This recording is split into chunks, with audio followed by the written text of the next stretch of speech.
Sup lunatics, I'm Moonspirit, and welcome to Maytroidvania!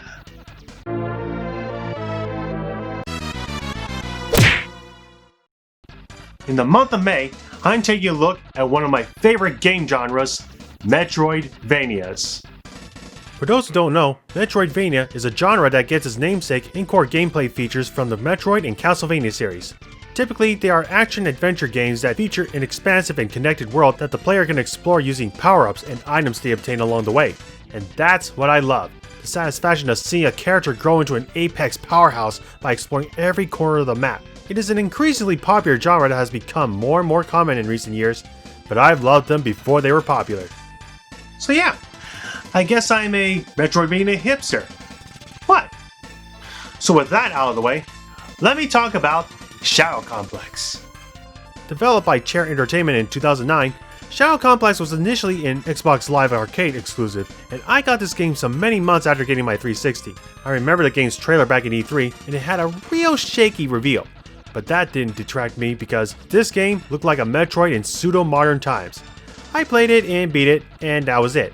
Flash forward many years later, this game came out as Shadow Complex Remastered on other platforms like Steam and PS4. Physically thanks to limited run games. As for this review, I'm going to take a look at the remastered version. Is it as good as I remember it? Well, here is Shadow Complex Remastered. But before I go any further, let me address the elephant in the room. Yes, I'm aware that this game is affiliated with Orson Scott Card in some capacity, and I'm fully aware of his controversial views and I like to keep that away from this video. So discuss such topics outside this platform, please. Okay? Okay, back to review.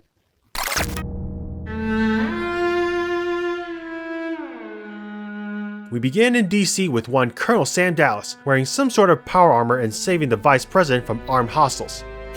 Just kidding!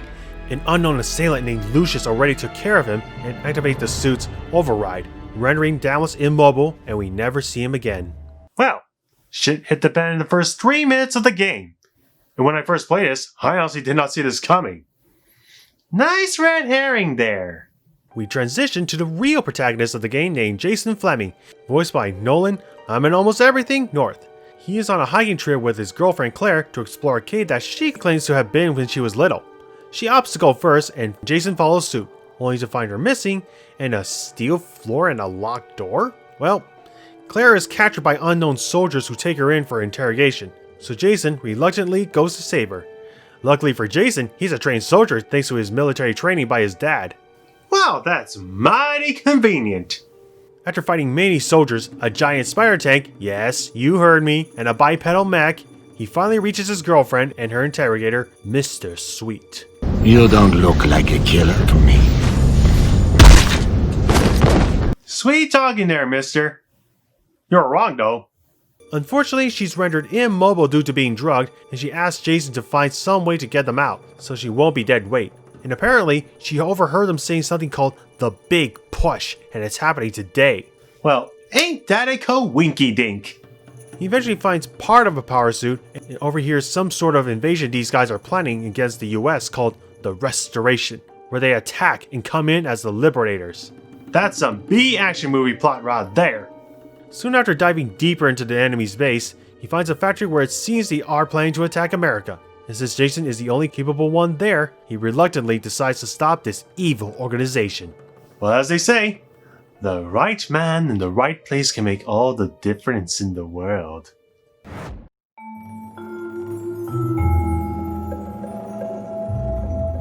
You know, looking at a game that was released in 2009 and re-released in 2015, it sure hasn't aged gracefully.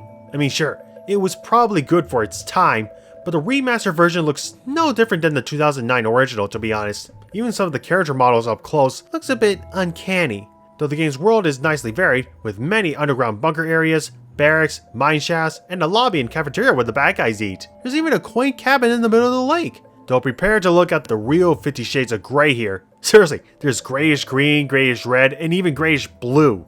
As you can see, the game is played out in a 2.5D plane, and the game is wonderfully rendered thanks to the Unreal Engine 3, despite its E3 demo flop. Whoops. And if memory serves me right, the Unreal Engine 3 has a little bit of technical jank in this game. The ragdoll physics make this game fun to look at, especially when sending your enemies flying high or low, and even breaking the fourth wall and falling into the abyss somehow. Don't know how that's possible, don't care, because it's hilarious. The writing ain't too bad, in fact, it's somewhat entertaining.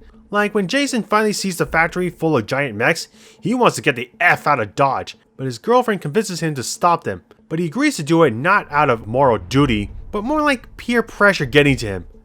I don't blame him. A few hours ago, he just went to spelunk some caves, and next thing you know, you're asked to save the world. That's a sizable nudge.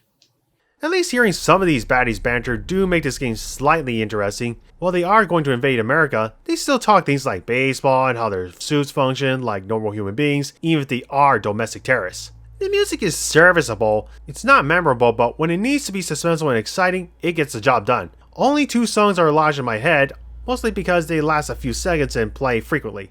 Like after you destroy a room full of goons, crescendo tune plays. Along with the save room, because it lasts 2 seconds every time you enter it.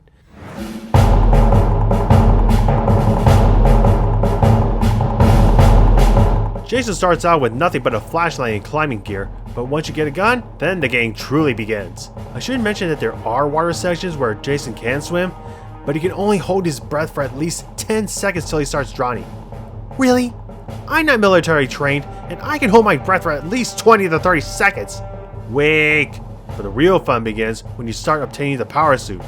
You start with a thrust pad that gives you a double jump, but makes climbing up ladders much faster. Gotta love tiny quality of life measures like that. And you do get a rebreather so Jason can breathe underwater. Lucky him. Jason before the suit can perform melee takedowns, but with the suit, let's just say he occasionally Saitamas everyone. I won't bore you guys with the other suit upgrades, you'll feel like Samus afterwards. But to stop a militant organization, Jason needs to mount up. Jason starts out with a handgun, but he'll soon upgrade to SMGs and assault rifles, all of which have unlimited ammo, though you still need to reload clips. Makes sense, and you do need to take cover when things get too hairy, so take your shots wisely. You ain't Duke Nukem. But there is one weapon to look out for, the inertial element, which is basically an automatic shotgun that dishes out Doom's super shotgun levels of destruction. But your flashlight does more than light your way, as it also glows various obstacles with different colors. Say like a barrier grows green or red. You'll need the grenades and rockets respectively to destroy them, almost like Super Metroid's color-coded weapons and barriers. You'll come across a special foam weapon that not only jams up door scanners and turbines, but it can temporarily incapacitate your enemies. The combat uses twin stick shooting like control by using the right analog stick to aim your gun at your enemies, but be mindful of your environment too. Look hard enough, you blow up explosive barrels or loosen electrical wires that'll disintegrate them. Jesus, how much power is generating just to turn them to dust? But you'll be busting more than just goons and heavy troops. You'll be fighting mechanized monstrosities like this game's version of Ed 209 or even giant spider mechs. Why did they make spider mechs? Because they can, I guess, just like their ATST ripoff. And like Metroid, you will come across many weapon packs that will increase your arsenal, health, and armor to make you tougher in fights to come. But find all the weapon packs, then you'll have unlimited weapons, which means you can fire all the grenades and missiles to make wanton destruction your official designation.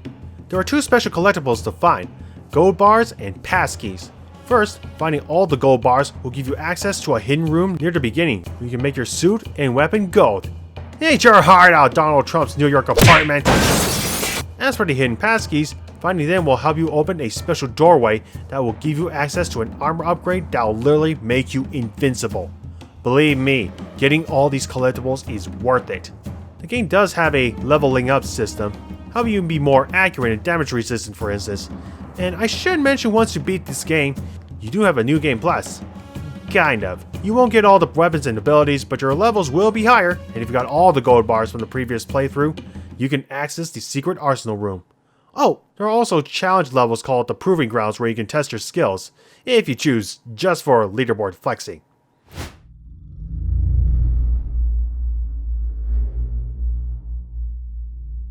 After upgrading your suit and saving your girlfriend, Jason brings her back to the G so she can call for help. As for him, he's gonna have the restoration revoked.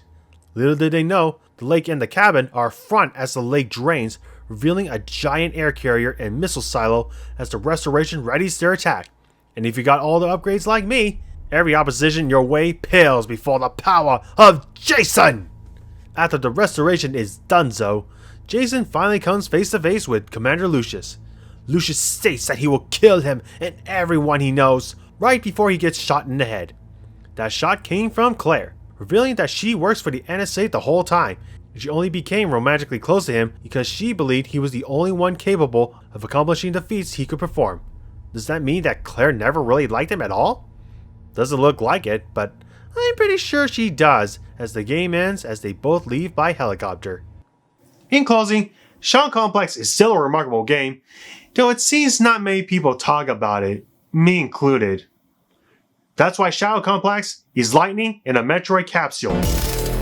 This game was great for its time, but it just didn't stand out that well over the years. The physics is fun to watch, but everything else is just like the majority of this game's color palette. Drab. And from what I gathered, the remastered version of this game only added keyboard and mouse controls, new melee takedowns, and that's it. New modes of playing and tad bit more sheen doesn't improve a cliche story and setting.